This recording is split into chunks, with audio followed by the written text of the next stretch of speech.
us to stay seated, right? Yes, yes, everybody's going to stay seated. Please do note that the seat back and the seat do not meet.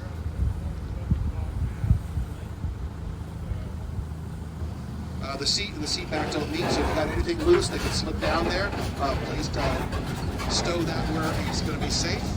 We'll get going here. So if you have any questions along the way, please let me know. You do not have to be polite and look at me while I'm talking to you, because you paid admission to look at everything else. So if you need to look at my lips to see what I'm saying, that's fine, but you don't need to look at me. We're on Old Skidaway Road now. This is the original way that the colonists would have gotten into. You do need to sit down. There it goes. Yeah, just made. Now you get a nice little patch like this, you can stand up. Alright, so we're on Old Skidaway Road. This is the way that Noble Joe's, General Oglethorpe, the original 12 English Marines, they would get to Wormsloe. They'd come down Skidaway Road, which is a very old road here in Savannah, and they would go down through the forest down here, about 300 yards, turn to the south, and go down about a mile and a half to the old fort. It's not until 1913 that they stop using this road, and they'll start coming to the gate down on Oak Avenue. We're going to be at Oak Avenue in just a moment. Oak Avenue was created in 1891, planted with 400 southern live oak trees.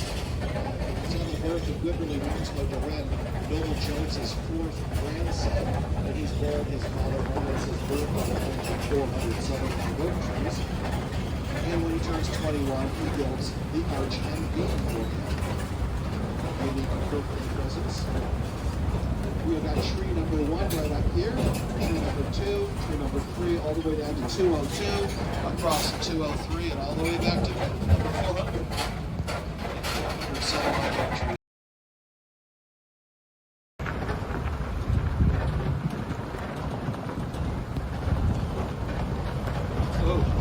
Everybody can hear me. Just let me know. So the trees here, they create this arch effect over the roadway. They're looking at trees. They're not doing anything to shape these trees whatsoever. There's no competition for other plants or trees in the middle of the road. So those as the trees are growing, they will arch out over the road. They're just trying to find sunlight, just like the clouds are playing window sunlight. During the day, 20 hours to my sun. Trees do in their lifetime is they learn where's the most amount of sun, most of the time, and that's when they set their branches. The Spanish moss hanging from the trees up above is not Spanish moss and moss. It is a bromelia distantly related to the pineapple. It's an apophite, true air plant. It doesn't have any kind of root or rhizome. It just is what it is. It's got a small node. It's not even kind of a root. It propagates by breaking off in the wind, essentially the Spanish moss, blowing onto a nearby tree and starting growing. But it does also have a second benefit, which is very important, is it doesn't need a flower, which makes a seed that reseed itself. But those seeds and those fronds of bits of Spanish moss have to be carried by the wind. Very specific place on a tree to be caught into the heavy texture. It has to have the right amount of moisture, the right amount of rain, and the right amount of sea air, because it derives 100% of its nutrients from the sea air. The closer we get down toward the museum and to the manor house or Wormsloe house, you're going to see that the Spanish moss is more healthy and robust. That's because we will be getting closer to the water. Behind me, about 600 yards is the Atlantic Ocean. Now it doesn't look like it when you look at it because it looks like a salt marsh. The waves are that way. So that's the Atlantic Ocean is right just near those trees. That's great. So now, but the Atlantic breaker waves are hitting 9 miles out on our barrier islands. We have what's called a low impact coast. So the water that's out there in the salt marsh is Atlantic salt water. We'll have dolphins and occasional manatee. We will have spotted sea trout, sea bass, so species of fish are seen, and oysters and brook trout. So closer to, you'll see, is the book for the Spanish moss to basically absorb the minerals out of that air. It will become more robust the closer we get. By the time we get down to Wormsloe House, the edge of what we call Isle River, which is the tidal basin. It's really not a river that flows like freshwater rivers flow inland. We call it a river because it's long and thin. And that tree,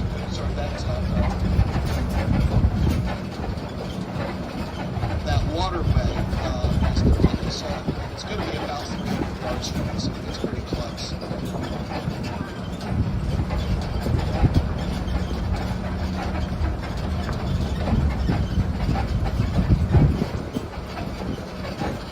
Noble Jones would come here in 1736 to build the Tabby Fort, the fortified house made of oyster shell concrete. The unique placement here of Wormsloe is such that you can get men and arms and supplies to and from Wormsloe and Savannah. You're very close to the water. So you can get boats into the water, and from this point at Wormsloe, you can get all the way down to Florida without putting your boat in the open ocean. So you can get, today we call it the Atlantic Intercoastal Waterway. So you can get your boat out here, and you can even get a rowboat if you wanted to, and safely get down to Florida all the way, hugging the coast here in our loaded packed coast, without getting out into the dangerous waves of the Atlantic Ocean.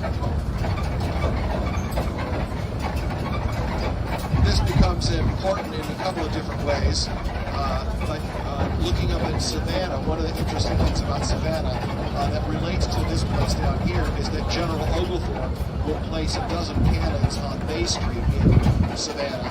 And from that day in 1733, no opposing force has ever been able to successfully take Savannah from the river.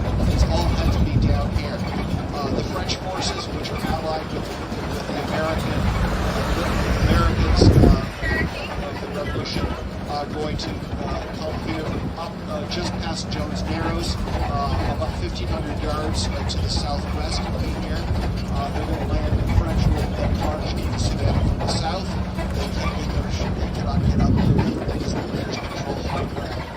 During the American Revolution, the French will aid the Americans in the siege of Savannah. During the Civil War in 1862, the federal forces will capture Fort Pulaski, the Lighthouse of Tybee, Wausau, Ossabaw Island, all are barrier islands. They'll hold them throughout the war. They cannot get up the river. They can only make it up 2 miles up the river to Fort Pulaski. They can't capture Savannah because the Confederates hold the high ground of Savannah. It's going to take 3 years, and Sherman's troops will march across Coffee Bluff, Montgomery, and Wormsloe, marching into Savannah from the south before Savannah can be taken. And the federal troops on ships can move into Savannah up the Savannah River. So this land here is much fought over, but no actual fighting actually happens here at Wormsloe. During the American Revolution, for the most part, the area here in the south of Savannah was friendly to the revolutionaries. And during the American Civil War, the Confederate forces were withdrawing faster than the Union forces could take away. So we didn't really have, we had small conflicts, but no battles of any major size. We're coming up on Wormsloe House. Wormsloe House has been lived in by the family since 1828. The second residence built here. The first residence is now in ruins. One of the reasons it is in ruins is not because of shoddy workmanship, not because of war, and not because of a hurricane, but because of recycling. When the family wants to build the new house, the grandson of Noble Jones wants to build the new house in 1828, he will use the ruins walls of the house and some of the walls of the fortification as the foundation of Wormsloe House. So today, Noble Jones's sixth grandson, when he walks on the floorboards of the first floor, underneath his feet, in his 200-year-old floor, is a 300-year-old foundation that was made by his great-great-great-great-great-grandfather. Probably one of the only colonial families, until somebody corrects me, I would say the only colonial family to still be in possession of their original colonial claim on any of the former 13 British American colonies. There we have Wormsloe House off to the left there, way back there. You can't really see it. You can see a little bit of the house.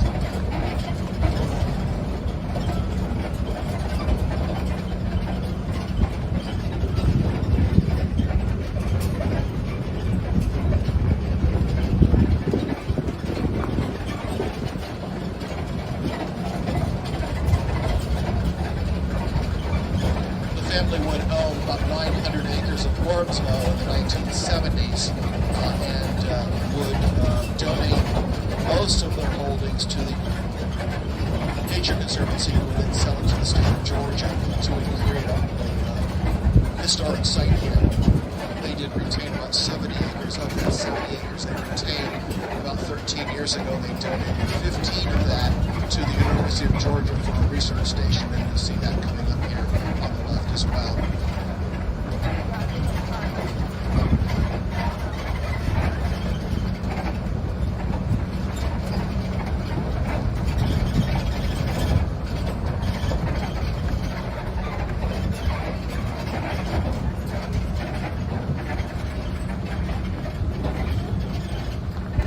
The silo here off to the left is the remnants of the dairy complex that was here roughly from 1890 to 1830, the last agricultural use of Wormsloe. Matter of fact, in the first 120 years of Wormsloe's existence, from 1736 to 1856, just before the Civil War, Wormsloe was probably only in cultivation of 25, 35, 45 acres. Peas and beans and corn, some stands of hay. They ranged cattle in the woods. They gathered oysters. Wasn't a lot of commercial. It wasn't really no commercial agriculture to speak of. They though did experimentation with cuttings and seeds and things that came from England, from all over the world, including rice from Cochin China. And from China also the Chinese tallow tree was sent here. Both those items were sent to Wormsloe to Noble Wimberley Jones, Noble Jones' son, by Benjamin Franklin.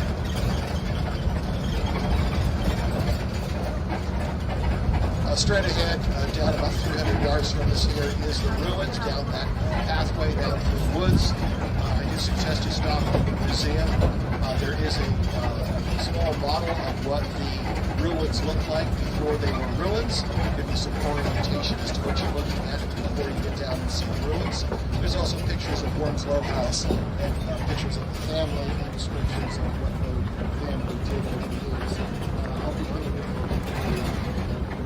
wagon here for a few minutes.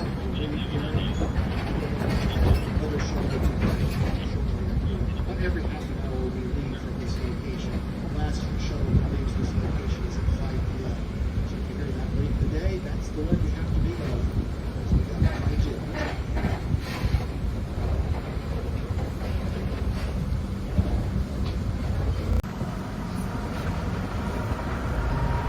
All right, now, so for the folks that walked, 400 southern live oak trees, planted in 1891. 200 at each side. They're all numbered. They end at number 202 down here, and over there to 203, and then back to 400 on this side. So we know each one individually by its number, and we do keep track of their health. They're fertilized about every 5 to 10 years. They sometimes have to be replaced. Disease or damage, and we've had a series of these here. This area tends to get flooded, so there's been problems in this area with some of these trees here getting reestablished. But we like to keep the number of trees here up to 400. Behind me is the University of Georgia Center for Research and Education at Wormsloe. That land was originally owned by the 6th grandson of Noble Jones. He donated that land to the University of Georgia about 13 years ago and built a research center here. And researchers from 5 different schools of the University of Georgia come here and research a variety of different things. The latest thing that they've been researching are bats. We had couple of years ago, we had one of the researchers from the University of Georgia come here and research bats, and she was so surprised at the number and the variety of different kinds of bat species that she doubled her research crew and brought out another researcher and they were so amazed that we helped them the following month. And then last year, they did another with a couple of people. And this year, to make sure that this got studied properly, for 4 days, this was 2 weeks ago, for 4 days, we had 60 researchers here from 36 universities and colleges in the Southeast studying the bat species here. There's every imaginable different niche of area where a bat could live is lived in by bats. There's a particular species of bat that lives in the silo over here. And then my favorite is the northern yellow bat. The northern yellow bat lives in the Spanish moss way up high in the tree. So right now, because it's sunlight out, the Spanish moss, the real thick stuff that's up there, there's little yellow bats, and they're yellow, they're kind of a sandy blonde color, kind of a dirty blonde color, and they live up there in the Spanish moss, just hanging out, waiting for it to be dark, and then they'll emerge and come out and start eating all the mosquitoes, which is great. Our pollinator field we have off to the left here, the pollinator field here is a multi-year restoration. We are effectively, through controlled burns and a couple of other processes, getting rid of invasive grasses out there, non-native grasses, reestablishing that meadow with native Georgian grasses as well as Georgian wildflowers. So at some point here in the future, you'll be able to come out here, and that will, in the spring, that will be verdant with all sorts of wildflowers and native grasses again. We have a population of gopher tortoise that live out here as well. The gopher tortoise are about, yay big. And they're a burrowing tortoise. They live out here. They're all over Wormsloe. The University of Georgia studies those as well. They basically glue air tags on them and watch where they are. Not really air tags, but they've got little GPS sensors glued to their shell. They can walk around and wander around. We had another group of university researchers in here earlier this year, and they had these boxes out at our pollinator field and elsewhere in the forest where you wouldn't have normally seen them. And they had tracking equipment in them. Every one of them had these three little antennas that came out, and what they were doing is they had tagged some birds here, specifically the painted bunting, which is a very colorful, small songbird that has the coloring of an Amazonian parrot. They come through here seasonally. They migrate to and from Florida and Georgia back and forth. And there's two populations. One population is the Georgia-Florida population, and the other population is the Louisiana-Mexico population. And they're tracking those birds to see which birds go where and when. Hello, there it goes again. It comes and goes. So there's a lot of research being done here through biology and forestry and studying lizards here. We have a five-line skink here that's being studied. It seems to have, wherever it's found natively, in the same area, the propensity for the transmission of Lyme disease is less. So they're studying the physiology of not only the environment, but of the actual lizard there. That's one interesting little lizard. It's got an iridescent peacock blue tail. The rest of it is lizard color. But it's one of those things when you see it, you know you've seen one. Okay, I've talked for a while. Anybody have a question?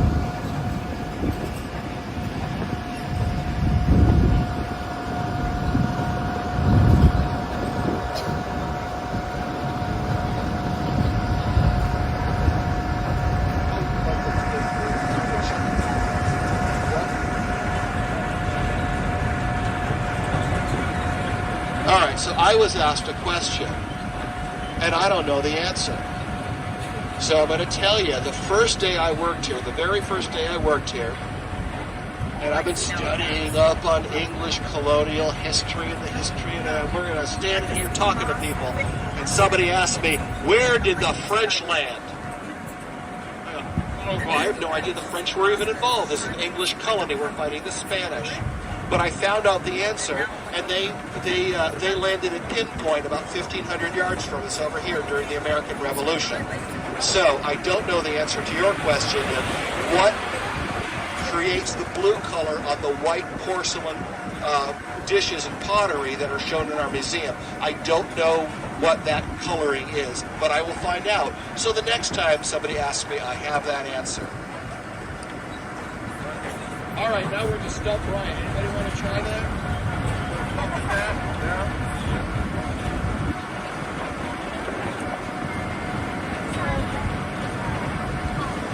Yes.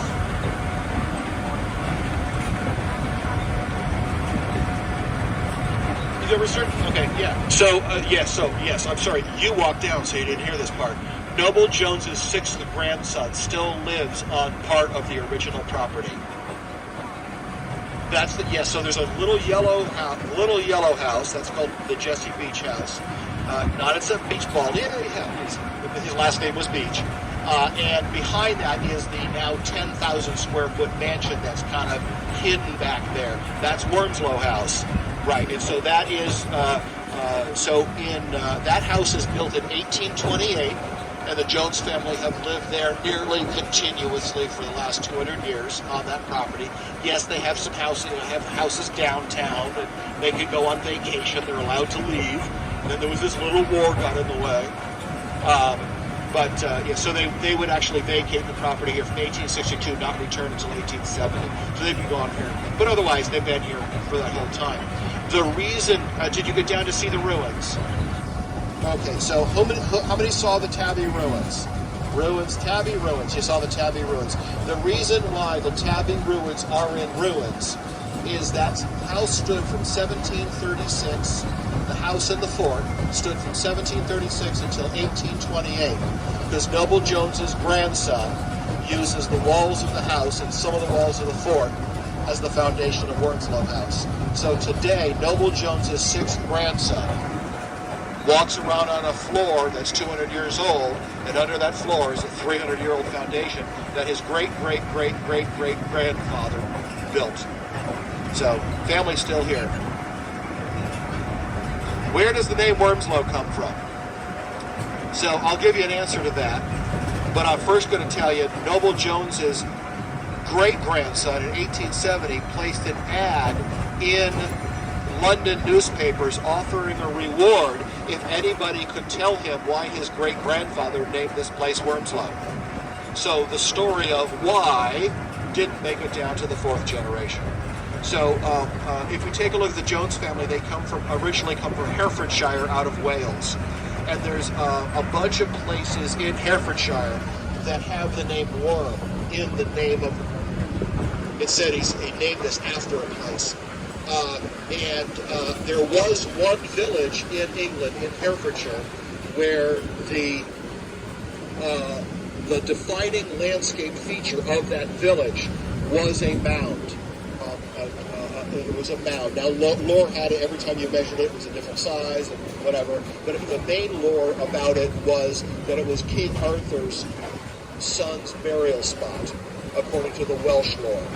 So, the defining feature of Wormsloe, he's coming down the Isle of Hope River here, and he sees water, salt marsh, pine, oak, water, salt marsh, pine, oak, water, salt marsh, pine, oak, 20-foot tall, 30-foot diameter oyster shell mound. So the first defining feature here that he sees is a mound, reminding him of this heroic King Arthur story from Herefordshire. That place in Herefordshire was called Wormaloe. This place is called Wormsloe. You go, those are different words, Brian. I know. But in Old English, one of them is singular and one of them is plural. Wormaloe, in Old English, means the dragon's mound. Wormsloe in Old English is plural, the dragon's mound. So Wormsloe means the dragon's mound. Now, It's never written down in any of the writings that the family wrote about the name of this place. They just said he called it Wormsloe. So we don't know. We know what it means, and we know a lot about it, and we can make correlations, but the family doesn't really know. It was never passed down, which is why it's important to talk to your children.